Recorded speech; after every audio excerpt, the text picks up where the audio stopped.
Myanmar में तख्ता पलट के बाद सेना की हिंसा चरम पर पहुंच गई है। बुधवार को म्यांमार में सैन्य शासकों ने खुलेआम सड़कों पर मासूम जनता का खून बहाया। रोंगटे खड़े कर देने वाली इस हिंसक कार्रवाई में लगभग 40 लोगों की मौत हो गई है और कई घायल हुए हैं। ये तस्वीर मंडाले में मारी गई 20 साल की क्याल सिन की है। लोकतंत्र की मांग करने पर इसे मौत के घाट उतार दिया गया। क्याल का जनाजा उठा तो लगा कि म्यांमार में लोकतंत्र के सपनों का जनाजा उठ रहा है। एक तरफ म्यांमार के विरोध प्रदर्शनों में मरने वालों के अंतिम संस्कार में भारी भीड़ शामिल हो रही है, तो दूसरी ओर अस्पतालों में मरने वालों के खून से लथपथ शव और घायलों के पहुंचने का सिलसिला थम नहीं रहा। पीछे रह गए परिजनों का रो रो कर बुरा हाल है।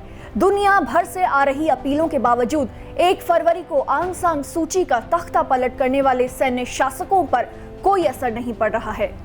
लोकतंत्र की बहाली की मांग कर रहे प्रदर्शनकारियों पर सेना आंसू गैस और गोलियां बरसाने से बाज नहीं आ रही। म्यांमार में संयुक्त राष्ट्र की विशेष दूत क्रिस्टीन श्रानेर बर्गनर ने इसे म्यांमार में तख्ता पलट के बाद का सबसे बड़ा खूनी दिन बताया है। क्रिस्टीन ने कहा कि 1 फरवरी को तख्ता पलट होने के बाद बुधवार सबसे बड़ा खूनी दिन रहा।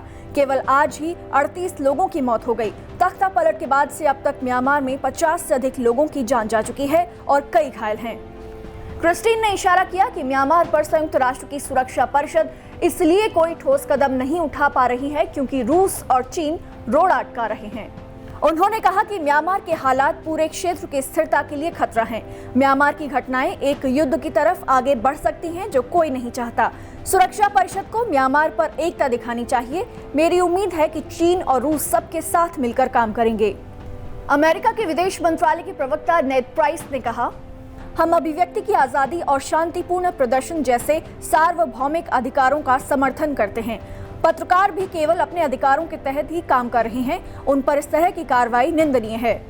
म्यांमार के खूनी बुधवार की रात को दावई में उन जगहों पर मोमबत्तियां जलाई गईं जहां लोकतंत्र समर्थक सेना की गोलियां खाकर गिरे थे। इस बीच खबर है कि गुरुवार को भी कई शहरों में म्यांमार में विरोध प्रदर्शन देखने को मिल रहे हैं। वहीं मंडाले में आसमान में फाइटर जेट विमान उड़ते हुए दिखाई दिए।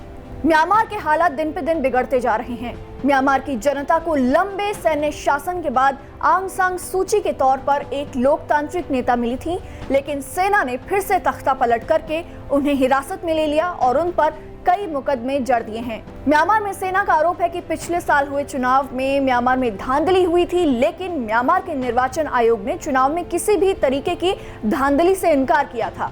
म्यांमार की सेना ने आंग सान सूची की पार्टी पर आरोप लगाया था कि उन्होंने चुनावों की धांधली की सही से जांच नहीं की और इसी से नाराज होकर सेना ने आंग सान सूची का तख्ता पलट कर दिया था और राष्ट्रपति सहित पूरी संसद को अपने कब्जे में ले लिया था।